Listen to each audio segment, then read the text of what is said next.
하나님 말씀 보시겠습니다. 에스겔서 47장 1, 2절 보겠습니다.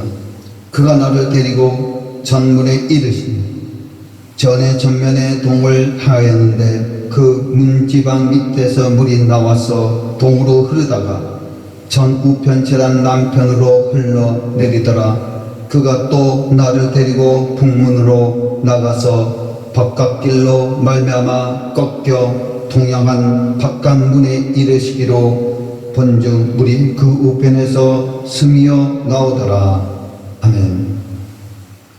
오늘 에스겔서 47장 1, 2절 말씀 가지고 생수는 성전을 통해서 온다, 이와 같은 제목의 말씀을 전하겠습니다. 사랑하는 성도 여러분, 자신이 원하고 즐거워하는 세상 모든 것을 다 누려보고 그 모든 적이 헛되다는 것을 깨닫게 된 솔로몬 왕도 이렇게 고백하였습니다. 전도서 7장 13절에 이렇게 말씀하고 있습니다. 하나님의 행하신 일을 보라.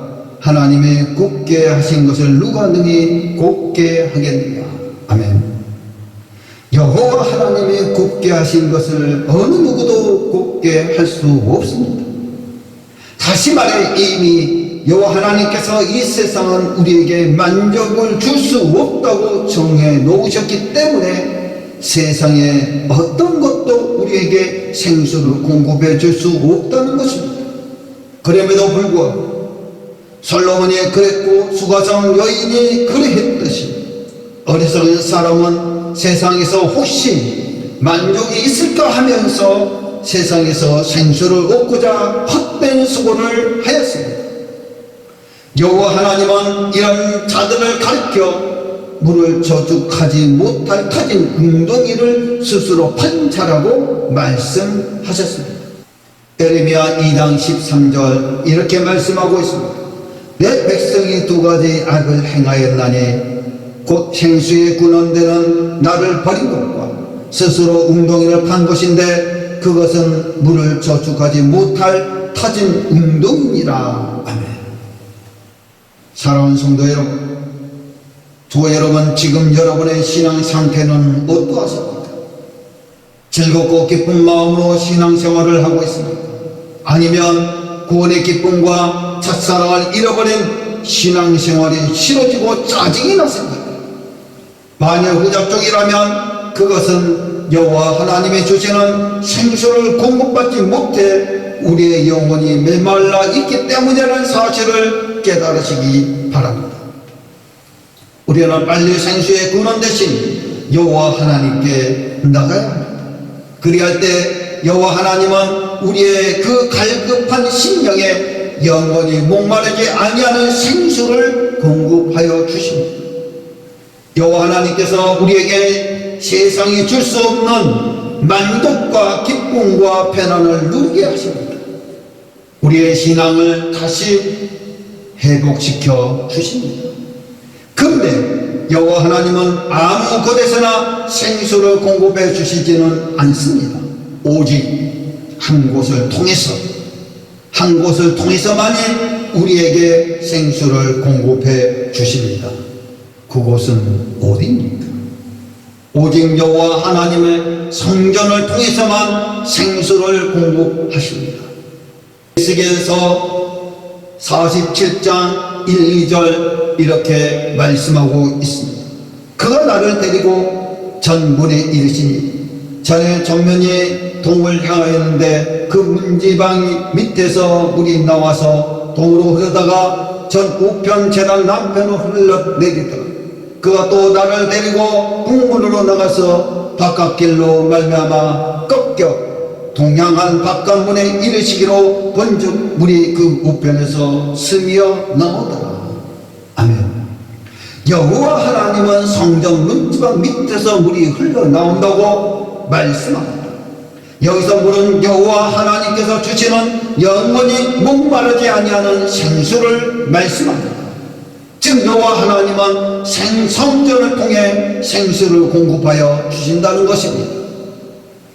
따라서 우리가 아무리 세상에서 생수를 공급받고자 몸부림칠지라도 그것은 헛된 수고일 수밖에 없습니다. 우리가 정말 생수를 공급받기 원한다면 여호와 하나님의 성전에 나아가시기를 힘써야 합니다. 솔로몬 왕은 세상에 혹 만족이 있을까 하여 자신이 가진 권력과 부와 지혜로, 즉 눈이 원하고 마음이 즐거워하는 것은 무엇이든지 다 취해본 후에야 그 모든 것이 헛되며 세상에서는 결코 만족이 없다는 사실을 깨달았습니다.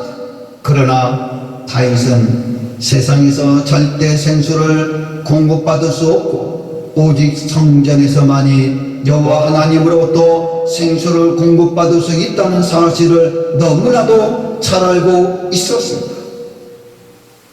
그래서 다윗은 편 23편 6절에서 이같이 고백합니다. 나의 평생의 선하심과 인자하심이 정녕 나를 따르느니 내가 여호와의 집에 영원히 거하리로다. 아멘. 다윗은 이스라엘 왕으로 백항목궁에 거하며 세상 그 누구도 부러울 것이 없이 온갖 부귀 영화를 누리던 사람이었지만 화려한 궁정에 있기보단 여호와 하나님의 성전에 거하기를 더 사모하였습니다. 그리고 다윗은 일평생 여호와의 집에 거하며 여호와의 아름다움을 앙망하게 해달라고 여호와 하나님께 늘 간구하였습니다. 시편 27편 4절 이렇게 말씀합니다. 내가 여호와께 청하였던 한 가지 일곧 그것을 구하리니 곧 나로 내 성전에 여호와의 집에 거하며 여호와의 아름다움을 앙망하며 그 전에서 사모하게 하실 것이니라. 아멘. 이처럼 다윗은 생수가 공급되어지는 성전에 거하기를 늘 사모하고 간구하였습니다. 그래서 다윗은 사람이 여호와의 집에 올라가자 할 때에 기뻐했다고 시편 120편 2편 1절에서 고백하고 있습니다. 사람이 내게 말하기를 여호와의 집에 올라가자 할 때 내가 기뻐하였도다. 아멘. 사랑하는 성도 여러분은 어떻습니까? 누가 교회에 가자고 할 때 기뻐하는 사람입니까? 아니면 세상으로 나가기를 더 기뻐하는 사람입니까? 세상이 주는 물은 먹어도 다시 목마를 수밖에 없습니다. 우리의 목마름을 해결할 수 있는 것은 오직 여호와 하나님께서 주시는 영원히 목마르지 아니하는 생수뿐입니다. 그리고 이 생수는 오직 성전을 통해서만이 우리에게 공급되어집니다. 그러므로 여호와의 집에 거하기를 더 사모하고 일평생 여호와의 집에 거하며 여호와의 아름다움을 앙망하게 해달라고 간구했던 다윗처럼 우리도 이 진리를 잘 깨달아 힘써 성전에 찾아 나아가서 생수를 공급받는 복된 사람 되시기를, 성도 되시기를 주님의 이름으로 축원합니다. 이스라엘 민족들이 출애굽한 이스라엘 백성들이 광야의 길을 걸어가다가 물이 없는 느비딤에 도착했듯이 우리도 광야와 같은 교회 생활을 하다 보면 내 생활에 기갈이 될 때를 만날 수 있습니다. 그때 우리는 어떻게 해야 합니까? 시편 81편 7절 말씀과 출애굽기 17장에 느비딤에서 있었던 사건에 대해 이렇게 말씀합니다. 내가 고난 중에 부르짖으며 내가 너를 건졌고 내 성에 은은한 곳에서 내게 응답하며 무리바 물가에서 너를 시험하였도다. 아멘.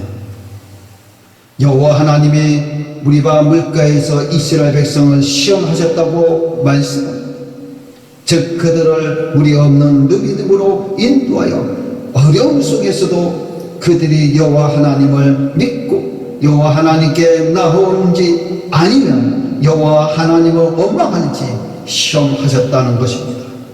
그러므로 내 영혼이 가라게 되어 기쁨도 평강도 사라지고 만족감이 없을 때는 여호와 하나님께서 나를 시험하고 계신다는 것을 깨달아야 합니다.